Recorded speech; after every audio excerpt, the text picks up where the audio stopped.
The Legend of Fairies.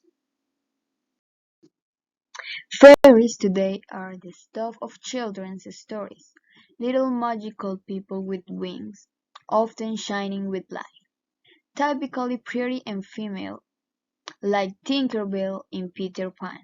They usually use their magic to do small things and are mostly friendly to humans. We owe many of our modern ideas about fairies to Shakespeare and stories from the 18th and 19th centuries, although we can see the origins of fairies as far back as the ancient Greeks. We can see similar cultures in many cultures.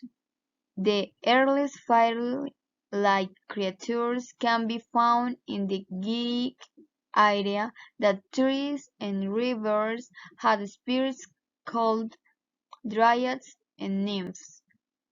Some people think these creatures were originally the gods of earlier pagan religions that worshipped nature. They were replaced by the Greek and Roman gods, and then later by the Christian god, and become smaller, less powerful figures as they lost importance. Another explanation suggests the origin of fairies is a memory of real people, not spirits. So, for example, when tribes with metal weapons invaded land where people only used stone weapons, some of the people escaped and hid in forests and caves. Further support for this idea is that fairies were thought to be afraid of iron and could not touch it, living outside of society. The hiding people probably stole food and attacked villages. This might explain why fairies were often described as playing tricks on humans.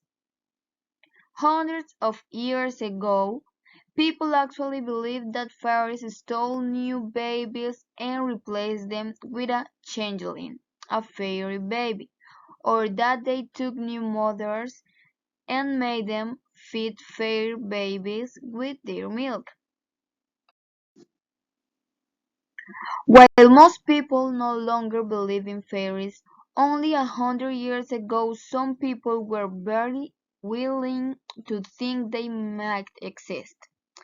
In 1917, 16-year-old Elsie Wright took two photos of her cousin, 9-year-old Frances Griffin, sitting with fairies. Some photography experts thought they were fake, while others weren't sure.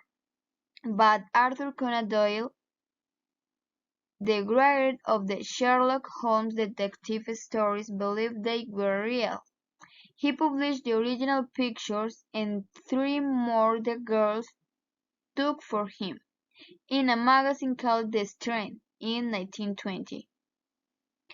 The girls only admit the photos were fake years later in 1983, created using pictures of dancers that Elsie copied from a book.